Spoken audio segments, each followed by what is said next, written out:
আসসালামু আলাইকুম, স্বাগতম ব্রেকিং পয়েন্ট সংবাদে। আমি মোহাম্মদ রায়হান আজকের সব আন্তর্জাতিক খবর নিয়ে হাজির হয়েছি।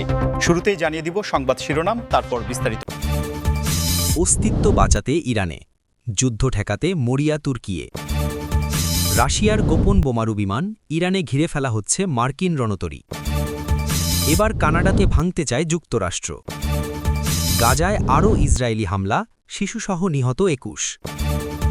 ঝলক দেখাচ্ছে ইরানি ড্রোন, ভড়কে যাচ্ছে কি মার্কিন বাহিনী? আপনি যদি ইসরায়েলের ধ্বংস চান এবং মুসলিমদের বিজয় চান তাহলে ভিডিওটিতে একটি লাইক ও চ্যানেলটি সাবস্ক্রাইব করে যাবেন। আসসালামু আলাইকুম, স্বাগতম জানাচ্ছি ব্রেকিং পয়েন্ট সংবাদে। আমি মোহাম্মদ কিবরিয়া। এতক্ষণ শুনছিলেন সংবাদ শিরোনাম, এবার বিস্তারিত হয়। এবার কানাডাকে ভাঙতে চায় যুক্তরাষ্ট্র।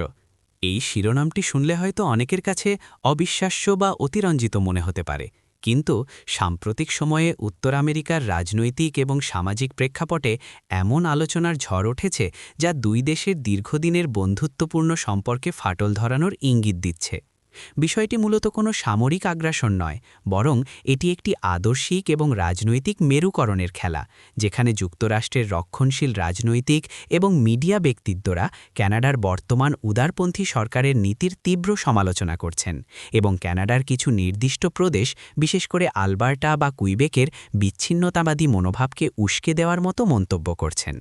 বিশ্লেষকরা বলছেন, কানাডার অভ্যন্তরীণ রাজনীতিতে যুক্তরাষ্ট্রের এই সাংস্কৃতিক হস্তক্ষেপ বা কালচারাল ওয়ার একটি নতুন মাত্রা যোগ করেছে, যেখানে যুক্তরাষ্ট্রের অনেক প্রভাবশালী ব্যক্তি মনে করেন যে কানাডার বর্তমান প্রধানমন্ত্রী জাস্টিন ট্রুডোর নীতিগুলো উত্তর আমেরিকার সামগ্রিক নিরাপত্তার সাথে সাংঘর্ষিক এবং তাই কানাডার রাজনৈতিক কাঠামোতে পরিবর্তন আনা বা প্রদেশগুলোকে আলাদা করে যুক্তরাষ্ট্রের সাথে ঘনিষ্ঠ সম্পর্ক গড়ে তোলার বিষয়টি আলোচনায় নিয়ে আসা হচ্ছে।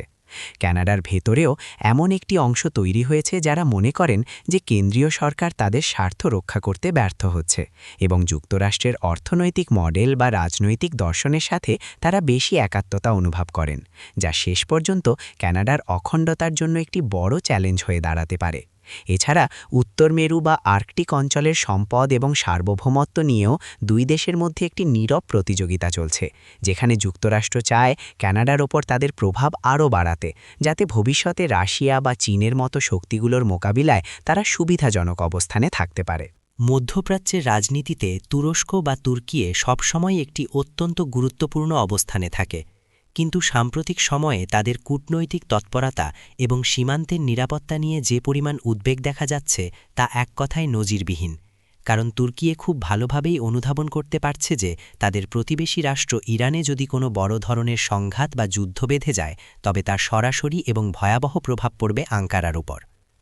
তুরস্কের প্রেসিডেন্ট রিসেপ তাইয়েব এরদোয়ান এবং তার প্রশাসন বর্তমানে একটি অত্যন্ত জটিল সমীকরণের মধ্য দিয়ে যাচ্ছে, যেখানে একটিকে তাদের ন্যাটোর সদস্য হিসেবে পশ্চিমা বিশ্বের সাথে সম্পর্ক বজায় রাখতে হচ্ছে এবং অন্যদিকে আঞ্চলিক শক্তি হিসেবে ইরান ও রাশিয়ার সাথে ভারসাম্যপূর্ণ সম্পর্ক টিকিয়ে রাখতে হচ্ছে। আর ঠিক এই প্রেক্ষাপটেই বিশেষজ্ঞরা মনে করছেন যে তুরস্ক তাদের নিজেদের জাতীয় নিরাপত্তা এবং অর্থনৈতিক অস্তিত্ব টিকিয়ে রাখতেই ইরানে যে কোনো মূল্যে যুদ্ধ ঠেকাতে মরিয়া হয়ে উঠেছে। এর পেছনে প্রধান কারণ হিসেবে উঠে আসছে অভিবাসী বা শরণার্থী সমস্যা, কারণ আমরা অতীতে দেখেছি সিরিয়া যুদ্ধের সময় লাখ লাখ শরণার্থী তুরস্কে আশ্রয় নিয়েছিল, যা দেশটির অর্থনীতির ওপর বিশাল চাপ সৃষ্টি করেছিল এবং সামাজিক কাঠামোতে পরিবর্তন এনেছিল। তাই এখন যদি ইরানে যুদ্ধ বা বড় কোনো অস্থিরতা সৃষ্টি হয়, তবে আবারও লাখ লাখ মানুষ তুরস্কের সীমান্তের দিকে ধেয়ে আসতে পারে, যা বর্তমান তুরস্কের ভঙ্গুর অর্থনীতির পক্ষে সামাল দেওয়া প্রায় অসম্ভব। এশিয়ার প্রবেশদ্বার হিসেবে পরিচিত এই দেশটি জানে যে ইরানের অস্থিতিশীলতা মানেই কুর্দি ইস্যুর পুনরুত্থান এবং সীমান্তে সশস্ত্র গোষ্ঠীর তৎপরতা বৃদ্ধি পাওয়া, যা আঙ্কারার জন্য এক বিশাল মাথাব্যথার কারণ হয়ে দাঁড়াবে। তাছাড়া তুরস্ক এবং ইরানের মধ্যে রয়েছে বিশাল বাণিজ্যিক সম্পর্ক। জ্বালানি শক্তির জন্য তুরস্ক অনেকাংশেই ইরানের ওপর নির্ভরশীল এবং দুই দেশের মধ্যে বার্ষিক বাণিজ্যের পরিমাণ বিলিয়ন ডলারের ঘরে। তাই যুদ্ধ শুরু হলে এই পুরো সাপ্লাই চেইন বা সরবরাহ ব্যবস্থা ভেঙে পড়বে এবং তুরস্কের বাজারে জিনিসপত্রের দাম আকাশচুম্বী হতে পারে। সমরাস্ত্র এবং সামরিক কৌশলের দাবার বোর্ডে বর্তমানে যে খেলাটি চলছে তা আগের চেয়ে অনেক বেশি জটিল এবং রহস্যজনক হয়ে উঠেছে, বিশেষ করে যখন খবর আসছে যে রাশিয়ার অত্যন্ত গোপন এবং শক্তিশালী বোমারু বিমান ইরানের মাটিতে দেখা গেছে বা কৌশলগত অবস্থান নিয়েছে, যা মার্কিন যুক্তরাষ্ট্রের জন্য এক বড় সতর্কবার্তা হিসেবে দেখা হচ্ছে। আন্তর্জাতিক সামরিক বিশ্লেষকরা এই ঘটনাকে একটি গেম চেঞ্জার বা মোড় পরিবর্তনকারী ঘটনা হিসেবে দেখছেন, কারণ এতদিন ধরে মধ্যপ্রাচ্যে মার্কিন রণতরী বা এয়ারক্রাফট ক্যারিয়ারগুলোর যে একচ্ছত্র আধিপত্য ছিল তা এখন চ্যালেঞ্জের মুখে পড়েছে। রাশিয়ার এই গোপন বোমারু বিমানগুলো, যা সম্ভবত তাদের আধুনিক প্রযুক্তির স্টেলথ বম্বার বা দূরপাল্লার স্ট্র্যাটেজিক বম্বার, রাডারে সহজে ধরা পড়ে না এবং এগুলো হাইপারসনিক মিসাইল বহন করতে সক্ষম। আর যখন এমন একটি শক্তি ইরানের ভৌগোলিক সুবিধাকে কাজে লাগিয়ে পারস্য উপসাগরের আশেপাশে অবস্থান নেয়, তখন সাগরে ভাসমান বিশাল মার্কিন রণতরীগুলো অনেকটাই অরক্ষিত হয়ে পড়ে বা সহজ টার্গেটে পরিণত হয়। বিষয়টি শুধুমাত্র একটি বিমানের উপস্থিতির মধ্যে সীমাবদ্ধ নয়, বরং এর মাধ্যমে রাশিয়া এবং ইরানের মধ্যে গভীর সামরিক মৈত্রীর বিষয়টি প্রকাশ্যে চলে এসেছে, যেখানে মস্কো তেহরানকে তাদের আকাশসীমা এবং ঘাঁটি ব্যবহার করে মার্কিন নৌবহরকে একটি মনস্তাত্ত্বিক চাপের মধ্যে ফেলে দিয়েছে। অন্যদিকে খবর পাওয়া যাচ্ছে যে মার্কিন রণতরীগুলোকে ঘিরে ফেলার মতো পরিস্থিতি তৈরি হচ্ছে, কারণ ইরানের নিজস্ব স্পিডবোট এবং সাবমেরিন প্রযুক্তির সাথে এখন যুক্ত হয়েছে রাশিয়ার এই আকাশ শক্তি, যা সাগরের বুকে মার্কিন আধিপত্যকে সরাসরি চ্যালেঞ্জ জানাচ্ছে। পেন্টাগন বা মার্কিন প্রতিরক্ষা দপ্তর নিশ্চয়ই এই বিষয়টিকে হালকাভাবে নিচ্ছে না, কারণ একটি রণতরী ধ্বংস হওয়া মানে গাজায় আরও ইসরায়েলি হামলা, শিশুসহ নিহত ২১। মধ্যপ্রাচ্যের এই ক্ষত যেন কিছুতেই শুকাচ্ছে না, বরং দিন দিন তা আরও গভীর এবং মর্মান্তিক হয়ে উঠছে। আর সর্বশেষ এই হামলায় আবারও প্রমাণ হল যে সাধারণ মানুষের নিরাপত্তা সেখানে কতটা নাজুক অবস্থায় রয়েছে। আন্তর্জাতিক সংবাদ মাধ্যমের খবর অনুযায়ী গাজার ঘনবসতিপূর্ণ এলাকাগুলোতে ইসরায়েলি বিমানবাহিনী নতুন করে হামলা চালিয়েছে এবং এই হামলায় অন্তত ২১ জন ফিলিস্তিনি নিহত হয়েছেন, যাদের মধ্যে বেশ কয়েকজন নিষ্পাপ শিশু রয়েছে, যারা হয়তো বুঝতেই পারেনি কেন তাদের এই পরিণতি বরণ করতে হল। প্রত্যক্ষদর্শীদের মতে হামলার সময় মানুষজন তাদের নিজ নিজ বাড়িতে বা আশ্রয়কেন্দ্রে ঘুমের প্রস্তুতি নিচ্ছিল। ঠিক তখনই বিকট শব্দে কেঁপে ওঠে পুরো এলাকা এবং মুহূর্তের মধ্যে বহুতল ভবনগুলো ধসে পড়ে ধ্বংসস্তূপে পরিণত হয়। উদ্ধারকর্মীরা জানিয়েছেন যে ধ্বংসস্তূপের নিচ থেকে একের পর এক মৃতদেহ বের করে আনা হচ্ছে এবং আহতের সংখ্যা এত বেশি যে স্থানীয় হাসপাতালগুলোতে তিল ধারণের ঠাঁই নেই। চিকিৎসা সরঞ্জাম এবং ওষুধের অভাবে ডাক্তাররা হিমশিম খাচ্ছেন। এই হামলা শুধুমাত্র একটি সামরিক অভিযান নয়, এর পেছনে রয়েছে গভীর মানবিক বিপর্যয়, কারণ গাজার অধিকাংশ মানুষই এখন বাস্তুচ্যুত এবং তাদের যাওয়ার মতো কোনো নিরাপদ জায়গা অবশিষ্ট নেই। স্কুল, হাসপাতাল বা মসজিদ, কোথাও তারা নিরাপদ বোধ করছে না।